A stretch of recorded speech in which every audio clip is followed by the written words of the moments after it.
Welcome into Vertical Pursuit, episode 36. Mike Barrett, Mike Tatlock. Mike is pastor at a place called Grace Chapel in Wilsonville, Oregon. gracechapel.org is where you can find some of his sermons, some of his teachings, and a writer as well has a book, and maybe in the future you're going to keep writing. I'll just say that. Is that okay? Is that? Yeah. Okay. Yeah, I don't want to go too far on that one. I probably should have asked you before that.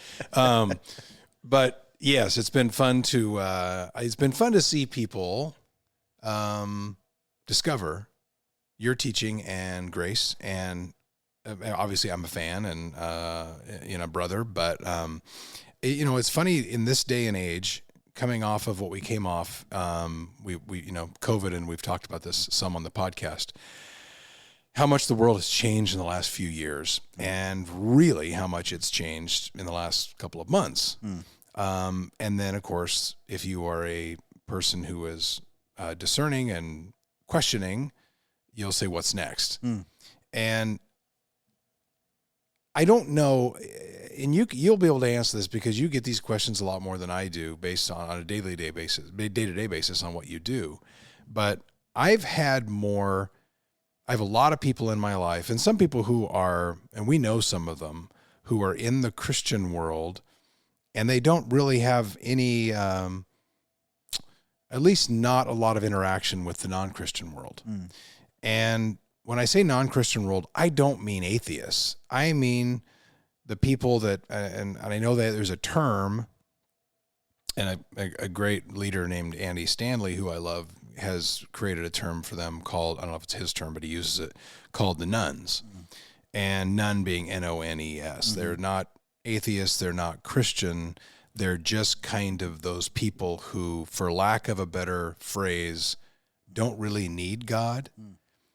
But I think that does happen. I think when you go through difficult times, as we have as a society in the last few years, and then it's raised questions as to motives of those who pull the strings. And as we had an episode in our recent past called The Puppet Master, there's a lot of people who are reaching for who's running everything right now.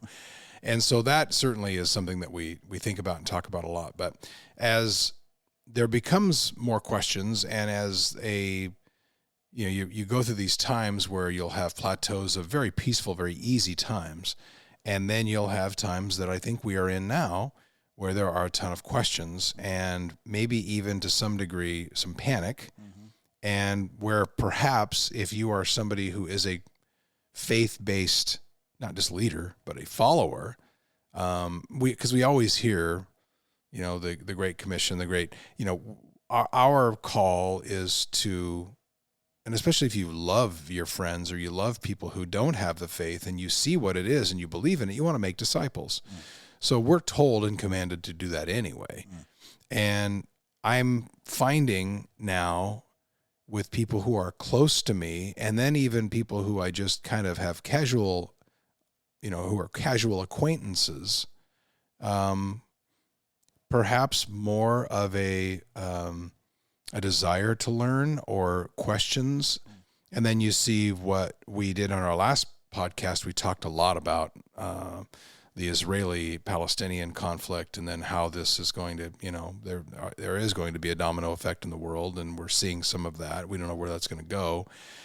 But with that, being we don't live in a theocracy, I think there are a lot of people here who are just happy with getting up and doing their thing, and Friday and Saturday night, go get some dinner and come back, watch a game. And you weren't ever forced to look beyond that or look deeper than that, and didn't really probably need to, at least you felt. But I'm seeing more of a willingness now to listen. And I know the Bible talks about ears to hear. And so if you are a disciple maker, which obviously you as a pastor and an NBA team chaplain, you are a disciple maker. And I'd like to think that we all should be. Certainly if we have faith, then you want to share that faith, and you want people to, especially that you love, to be there with you. And I don't just mean with you in the next life. I mean with you now in terms of being evenly yoked in how you believe and how you act. So my topic today and my question for you, and I want to kick this around a little bit because I actually have some legitimate questions about this, but I also feel like I have some ways of dealing with this without being judgmental at all to people. And we both know people who are Christians who aren't necessarily, or maybe wouldn't seem approachable to people who don't have a faith and do have legitimate questions because maybe they would feel judged. Yeah. But I know you had, in a couple of podcasts ago, you talked about a young man who had questions, came in, wasn't sure he wanted to accept Jesus. But then just by simply having an interaction and asking some questions, and you don't have all the answers. I don't certainly have. I have fewer answers than you do. But he is now going down that road. And it's a fantastic story. And there are more and more stories like that. And we're seeing them, I think, with younger people now, especially, I guess, in the area that we live, we're seeing more of an acceptance perhaps. But in this time of, I don't want to say desperation, but we're knocking on the door. Yeah. And all of a sudden you're hearing this and seeing this where you're getting people who are much more willing to ask and maybe even going, if I'm sufficiently scared, then, and I wanted to ask you this too. So you've talked before, speaking of this, when you have traveled and you've traveled to a lot of countries, and you mentioned at one point when you were in Africa and you were in Rwanda and you're walking down a street, and just the fact that they knew a pastor was there, all you had to do was kind of start speaking and people gathered immediately and they wanted to hear what you had to say. Yeah. Now, you could say, and I don't know if it's fair, but in an area where perhaps there is a little bit more of a day-to-day desperation to survive, not that there is that all the places there. I don't want to seem arrogant, like the arrogant American, but I'm saying with somebody here who doesn't seem to need them, you don't find that here like you would there. No. What was that experience like, first of all? Yeah. And do you agree, are you seeing signs here that I'm kind of seeing, which is perhaps more than a casual curiosity toward the faith and more of perhaps, to put it bluntly, is it getting to be an easier crowd for you as a pastor? Or am I dreaming that? No, that's great. The Rwanda thing was amazing. That was in 2005, the first time we went. And I've been to other countries. I'd never been to that country before, and I'll never forget Pastor Charles, who is from Rwanda, a dear friend, lived through the genocide, and then decided to come back in the ruins of that, and in the death and destruction that created, a massive need for caring for orphans, as you can imagine, just like what happened after the country, trying to rebuild.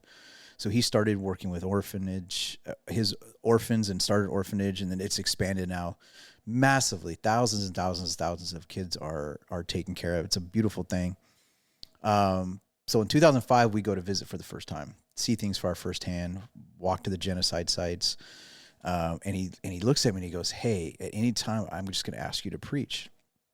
Here in the West, it's, well, you got to have a church service and a microphone, and you got to, and people come to you. You don't just, and everybody sees like somebody on the street here. If I go to a game, you've seen this, or you're out there in the street, some dude with a bullhorn, and it's usually some fanatical person who's, repent or you're going to die. And it's just weird. And, it's like, oh no, we don't need guys like this. Right. So when we think of people that are preaching out in the open air on the street, that's usually what comes to our mind.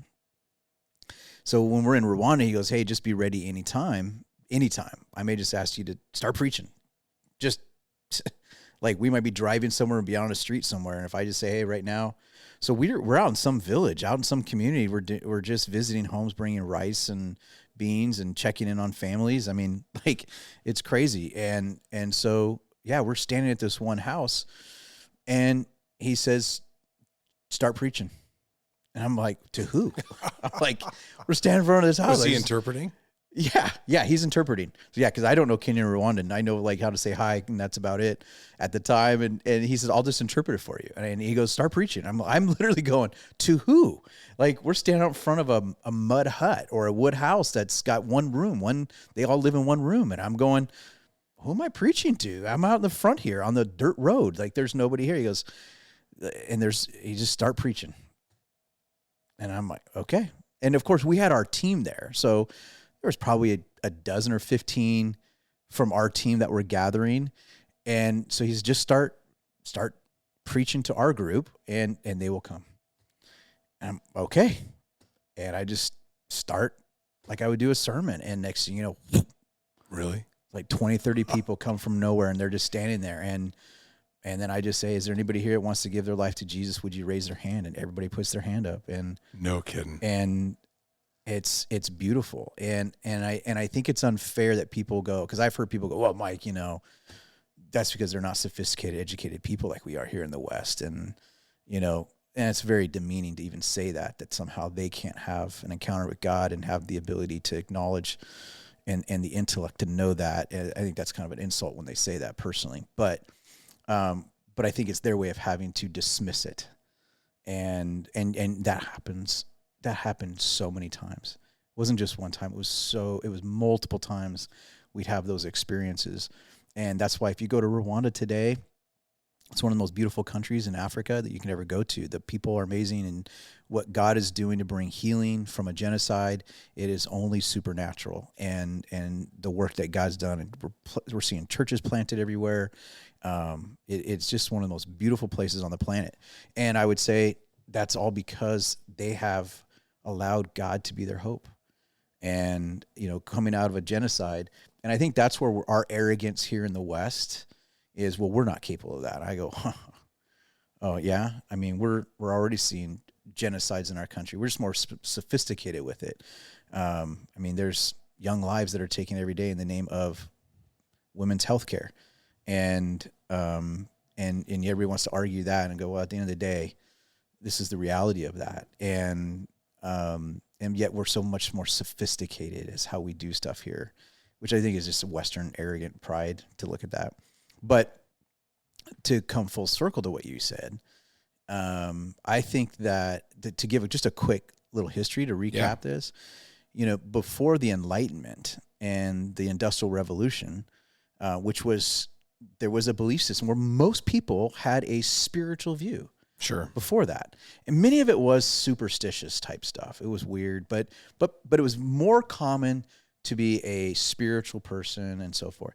Then the Enlightenment happens and the Industrial Revolution. And then what happens in the West is we begin to go, well, if we can create and invent these things and the technology of advancements at that time, well, and what you saw birthed out of that was something called secular humanism. Secular humanism was basically saying, we don't need God anymore. We don't need God anymore. We don't need spirituality. That's old wives' tales. That's all superstitious stuff. We can, as the human race, we can evolve above the problems that we're facing. We don't need a savior. We can save ourselves. That's the birthing of secular humanism. But then you fast forward out of that and you get to something called postmodernism, which was basically in the last century, people seeing world wars and going, maybe we aren't that evolved. Maybe we aren't quite so perfect in our solving our own problems. And you begin to see a new form of spirituality merging. And yet it's more privatized. Of course, churches were growing in the West. You do see lots of churches growing. But then people started becoming cynical towards, well, not that kind of church. And so you see, especially here in the Northwest, more of this new age kind of spirituality and then you get, again, that secular humanism is still there, where it's this relativistic approach where let's all be spiritual and you can have your spirituality and I can have mine. And it's kind of a privatized, self-fulfilling, your way is your way, my ways, they all always lead to whatever. That's kind of the scene, right? But then something happened with COVID. COVID made people realize, man, I'm not in control of this. In the world, I don't know if I can trust people anymore. The world is scary again. And There's nothing's predictable, and we're seeing and it evoked a lot of fear. And so coming out of COVID, there's this resurgence now, people coming back to church. People are going, wait a minute. Yeah, like I was open to spirituality maybe before, but we're seeing many people, not all, but we're seeing a strong interest again. People coming back to church because they're going, maybe that's where I'll find God, and I'm open. But then you also have many people who are actually very cynical to church still. Oh yeah. And that's the nuns, right? It's sort of like I'm spiritual, but I'm not really. I don't want to be one of those people. I don't want to be one of those people. And then the narrative that we're seeing is, even with the resurgence of people coming back to church, and that's exciting, there's still this massive narrative that keeps it's growing, which is the church is the bad guys. You do see that. Christians are the haters, the bigots, the phobics, you just see that narrative here in the West, which makes people go, well, I want to be deeply spiritual. I don't want to be part of that church. I don't know if I want to follow. I don't want to be a Christian. I don't want that label. So you see some people are coming back. Some people are like, oh, man, I've tried all those other roads. They don't really bring peace. They don't really bring the answers.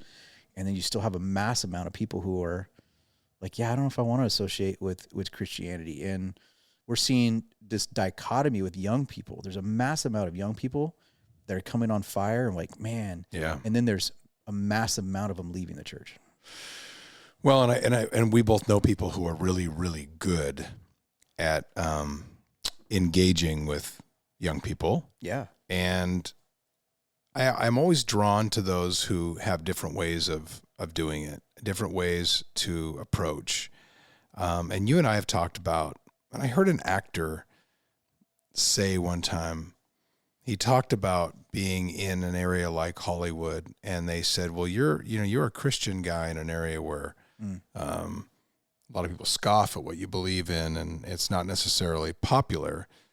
And he said, well, that's not for me to control. He said, my goal is to live in a way and demonstrate a peace and a love to where they will ask me where that comes from. Yeah, exactly. And that, I think, and when I read that years ago, when I was on TV and I was still doing, working for the Blazers, doing play-by-play, and I thought that's a great way to approach it.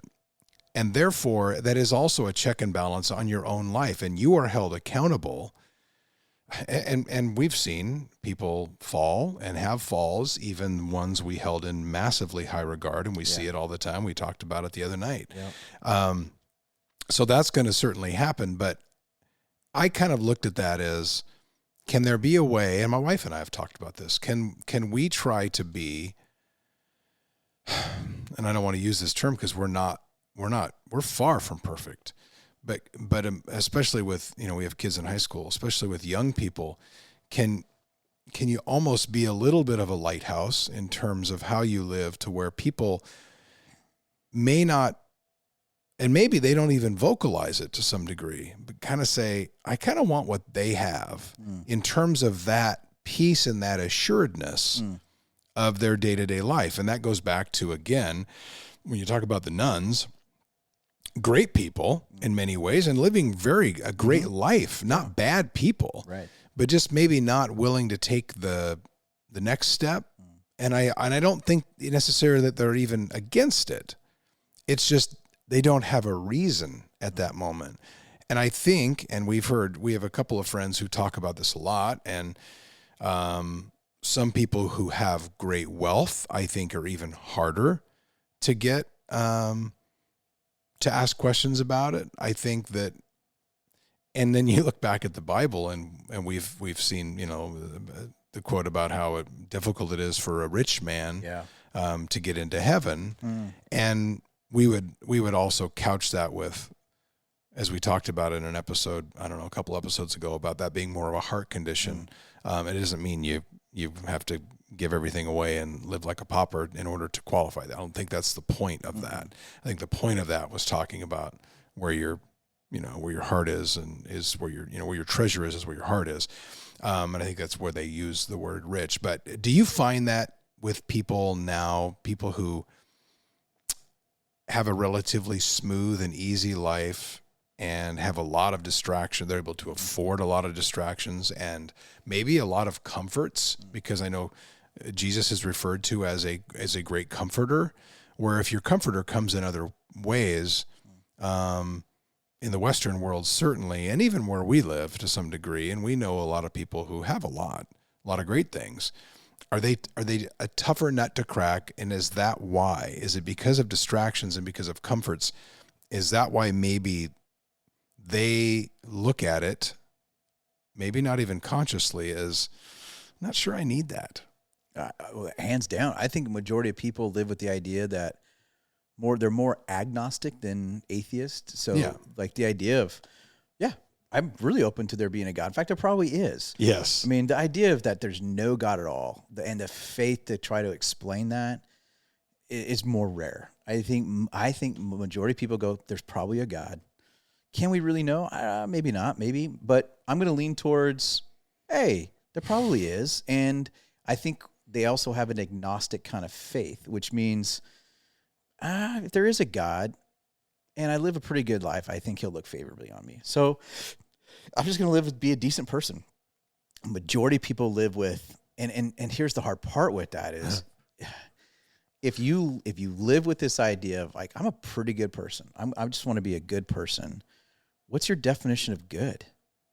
Because I can always find someone that's way worse than me. I can always justify my goodness by finding somebody else's horribleness.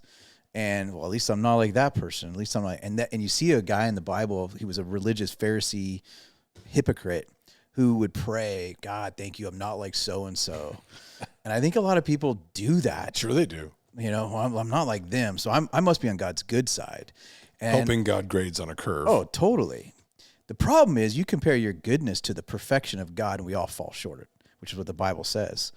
We all fall short. Therefore, it's like, oh, if I compare myself to him, whoops, I'm not such a good person, right? And you could see Paul doing that in the Bible right and left if you've read any of Paul. And certainly, I think probably Ephesians is a great place to go to hear him just absolutely, for all the good he did, just say, I'm the worst. I'm the worst of these. There's no way. And even in his last days, thinking he had not done enough. But I know what you're saying. And I think a lot of people then too, I think a lot of people go, okay, if I believe that Jesus is the way and I need to put my faith in him, what's he going to ask of me? What's he going to ask of me? And so what am I going to give up? What am I going to have to give up? I'm like, I think most of us, and myself included, we're consumeristic people. We're very self-centered. That doesn't mean we're not generous. It doesn't mean that people aren't given to charities and all that. What I mean by that is we pretty much want the world to revolve around our comfort.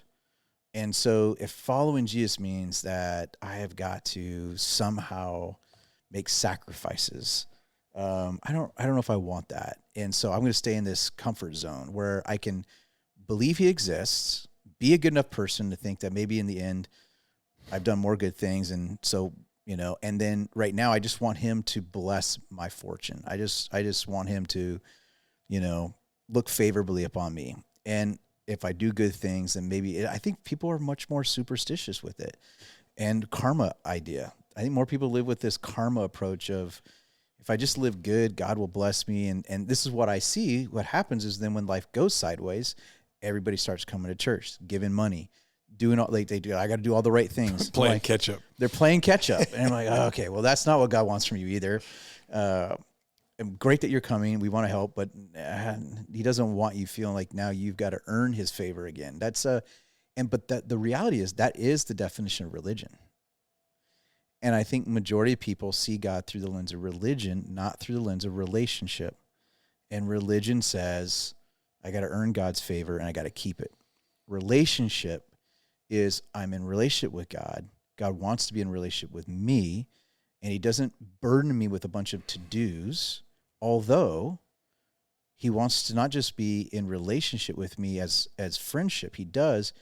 Bible says he's my Lord. What is that? And then we don't use that word a lot, you know, and so everybody tries to insert boss, master. I'm like, that's not, those aren't good words because those associate negative things. What it means is that I look to him as he leads my life, and he has the final say for me. And I want to live my life in friendship with him, in relationship with him. But I don't do it out of obligation, where if I owe somebody, I don't do this, God's going to smite me, and and that's not what he wants. It's relationship. Like our wives, you and Shelly, Bern and I, we're in relationship. And do I do things in our relationship? I do it because I love her and I want to create deeper intimacy and connection with her. Do I do things I don't always want to do? Yes. Do you do things for Shelly you don't always want to do? Mm-hmm. Yeah. Every good husband would, and every good wife would do that. Sure. But you do that because you love them, and you do that because you want to grow closer to them. So when we look at the lens of relationship, if I believe in Christ and I follow him, then it's going to require something on my end of the deal. Yes, not to get right with him, but to be in relationship, just like it would be with anybody else. But I think a lot of that too, I feel like anyway, some of the people that I am around who I don't know where their faith's at, and I know they don't go to our church, and whatever, any church, doesn't matter. And I sense that and every time and sometimes if I feel there's an opening to ask a question, there's a good amount of living in denial. Mm. And there also is a good amount of, I feel with them in a busy life and a busy world and working hard, they don't want to feel vulnerable. Mm. So therefore, going to church or starting to study in and some people will do things in a group in a, very casual setting, but the minute you have to turn inward and really start taking inventory and getting really vulnerable, I see people put the stop sign up. Totally. And even people who have come from, I'll just say, I've got a friend who grew up Catholic and enjoyed it, but has drifted away, as some do and many do from all faiths. But for some reason, I've had a lot of those lately, to where you could go and be a spectator of that religion. And I say religion. You could go and be a spectator and simply go through the motions, go through the ritual, walk the religion, but never, ever really take any kind of an inward look. Totally. Which is why when it comes to being a Christian, and then to be in the kind of a church, and to have a pastor like you lead the church, it's why I think, I don't know that if I'd have grown up in it, I had to put it this way, I had to get to a point where I was comfortable enough to be able to get vulnerable. And I think people get there, some of them really quickly. Yeah. Some of them though, and us, we'll go along and I'll have some people, if I feel like I get to a certain point, I'll say, hey, you want to come to church on Sunday? It's not what probably you think. It's probably not, you don't have to wear itchy, weird clothes, and it wasn't what you as a kid, uncomfortable shoes and all that stuff. There's people wearing camo, and it's whatever, do whatever. And then usually, 98% of the cases, if they do, they love it. But they do have to get to a point, I feel like, especially if people have shame, which men, my gosh, how many men have shame and guilt in their life as a part of their life, and it's covered up by a layer that you don't want to even start to dig that hole, man.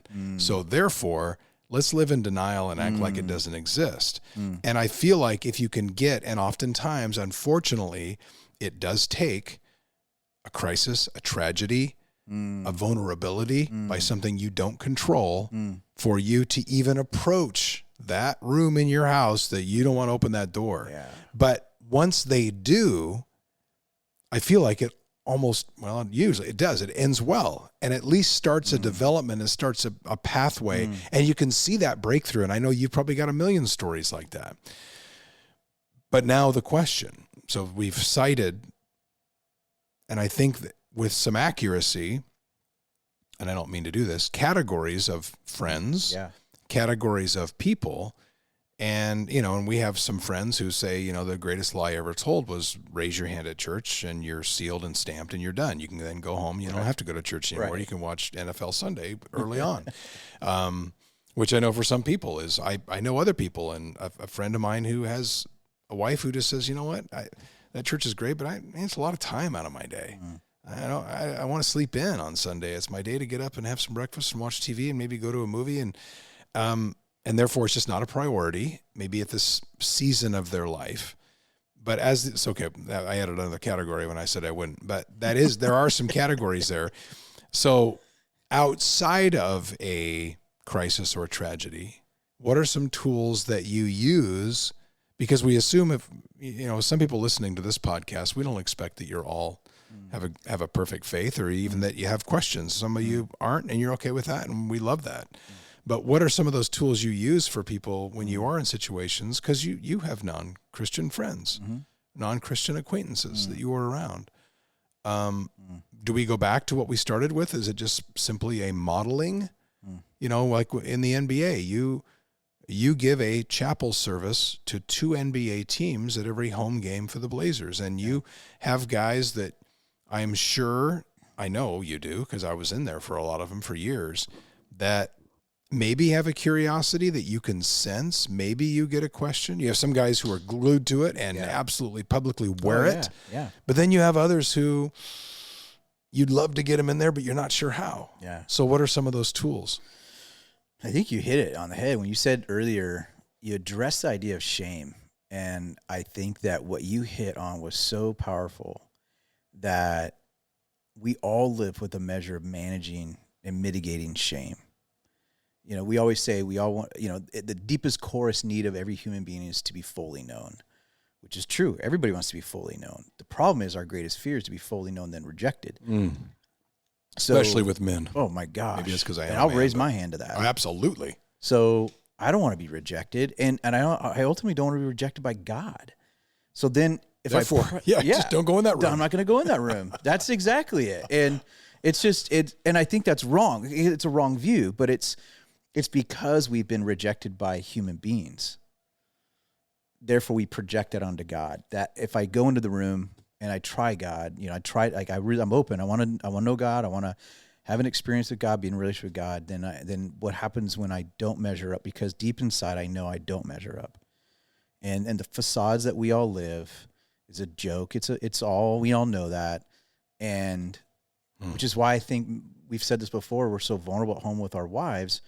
And you can be a single guy listening and struggle with the same thing. It has nothing to do with marriage, but the point of it is that none of us want to be exposed for the fraud that we know or think we are. Counterfeit.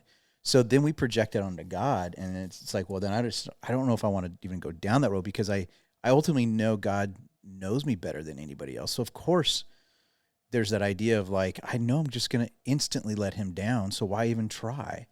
So let's just mitigate that whole process. I won't go in the door. I won't go down that road.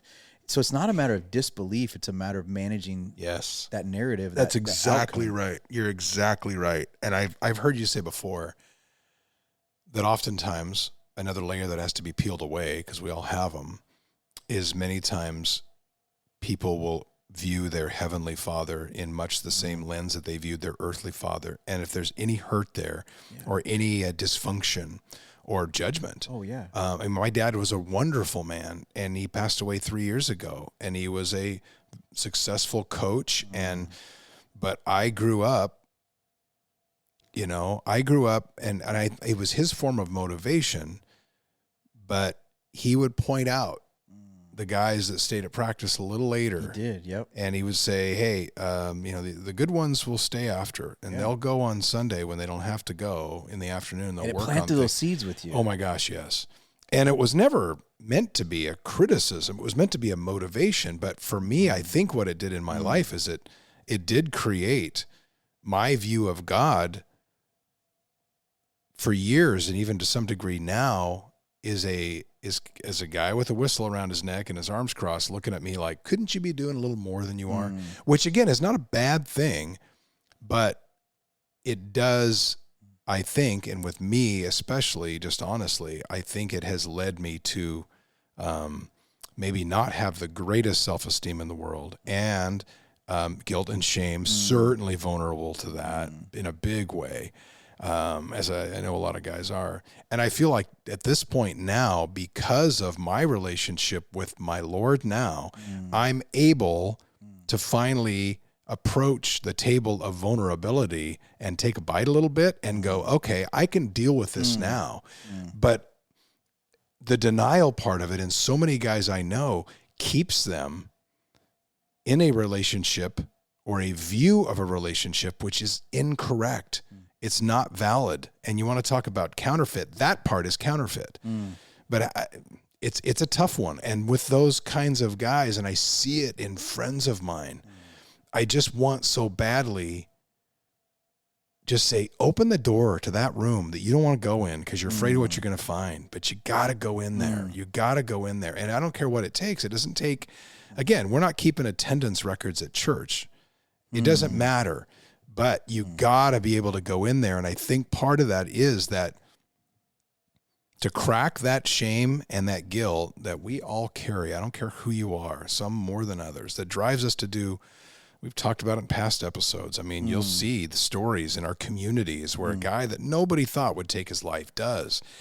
And I think, my gosh, if somebody could have gotten to him somehow, some way, and sometimes you can't, but in some kind of a way to say, let's start looking at some of that. Let's unpack a little bit of that, and then start to view who I think the only rescuer in that, and that is Jesus. And if you can start to get your head around the fact that you are worthy of that relationship and you deserve that, because I know so many guys who don't feel like they deserve that. And if you can bust that idea and that lifestyle of simple denial, where it's Monday and you're thinking, I'm going to crack one of these books or a daily devotional. And then you get up and it's Friday and you've been busy, and I know you have kids, got up early, and you got to take them places, and you got sports at night. I get it.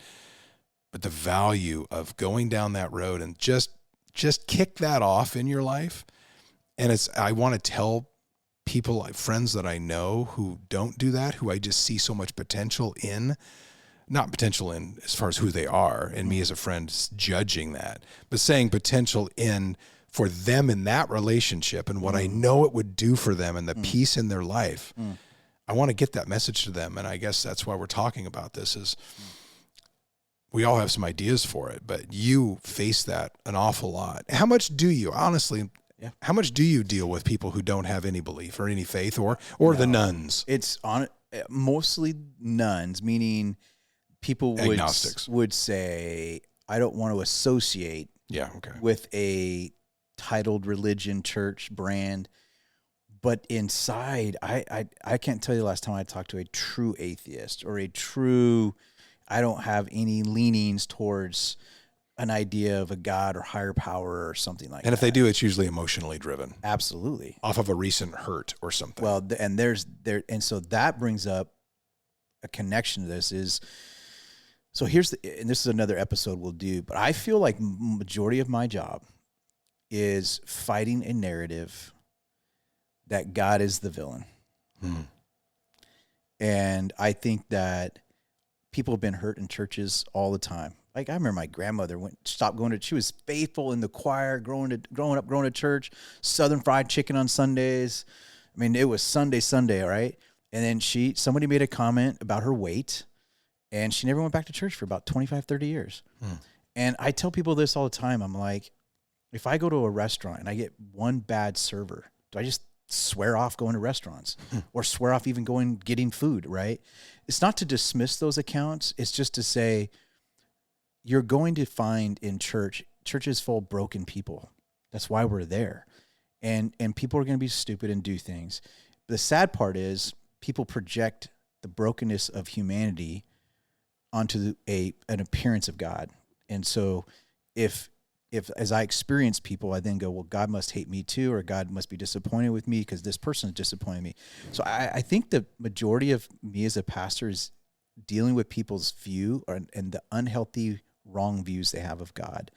I can't tell how many times people will say, if I come to, like, non-church people will say, I can't come to church because I'm going to get struck by lightning. And I'm not in the business of trying to convert people to church. I want you to come to Jesus. Yeah, right. Like, my goal is not to get you to church. My goal is that you know Jesus. And I hope you come to church, but that's not my goal. And so when people say, if I go to your church or I go to church, I'm going to get struck by lightning, that's not their view of church. That's their view of God. Yeah. That God is just looking over and waiting to smite them. And it sounds funny, But I bet there are people listening right now are going, oh, actually, I do have that view. I've heard that from people, smart, intelligent people going, yeah, I live with this sense of, man, I hope God's going to strike me down. I'm unworthy.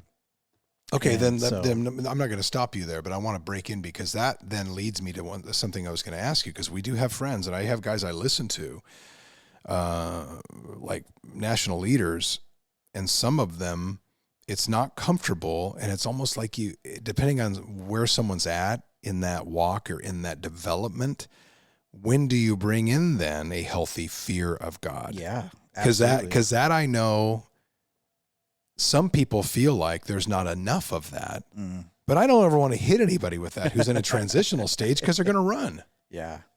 Well, I think that's so like I would say the best way of understanding the fear of God, it's all about healthy relationships. So all of this can be summed up with the right view of God.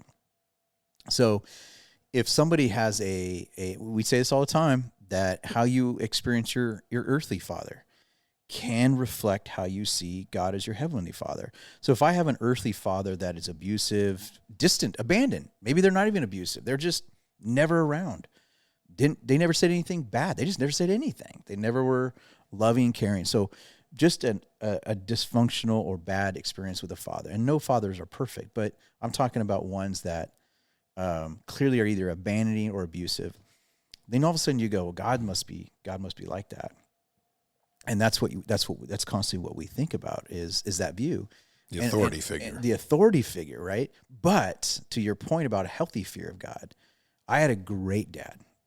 He was not perfect in any means. Very loving, caring, always present, doing great things together. Not perfect at all. I can make a list of the things he was not good at or imperfect at. But if my dad said to do something, I would do it. Why? Because it was a healthy fear. It was respect. I respected my dad deeply because I knew that everything he was saying, the respect was reciprocal to the love that he showed me. That's a healthy fear of God. A healthy fear of God is rooted in knowing that his love for me is good.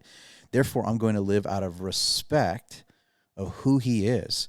And so I want to honor that position. I'm not going to be disrespectful to my dad.